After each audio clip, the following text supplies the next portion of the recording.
Pour se présenter rapidement, on est 11 étudiants de l'école de design de Troyes.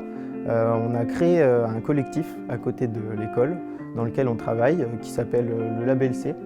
Et en fait, ce label, il nous permet de travailler et puis d'explorer de nouvelles choses à travers différents projets. Et donc là, par exemple, pour ce projet de trophée pour les Nuits de la Réussite, on a été touché par l'envie de valoriser la matière.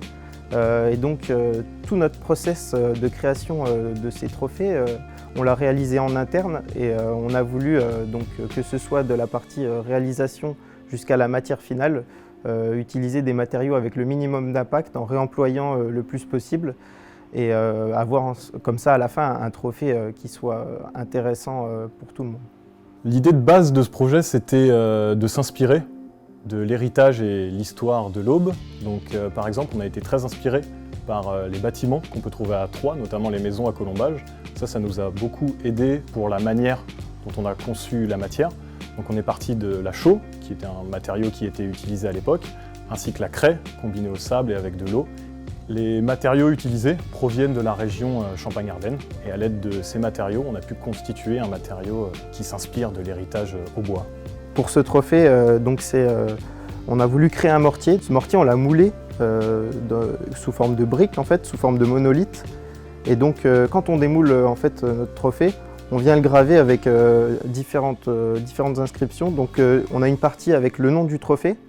On a une autre partie qui reprend les courbes de l'Aube qu'on a superposées d'une certaine façon à créer comme un ADN. Ça représente l'ADN de l'Aube. Et puis à l'arrière du trophée, on a une partie explicative sur ce pourquoi on a ce dessin de cette courbe de l'Aube qui traverse tous les trophées.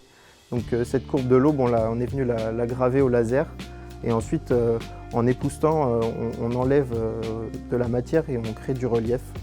Pour la forme du trophée, notre idée de base, c'était de trouver un élément qui pourrait unir tous les trophées ensemble.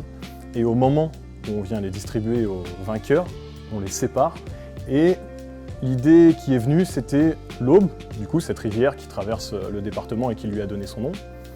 Et on a repris le tracé de l'Aube que l'on a dessiné sur tous les trophées, c'est-à-dire que quand ils sont tous côte à côte, le tracé de la rivière apparaît.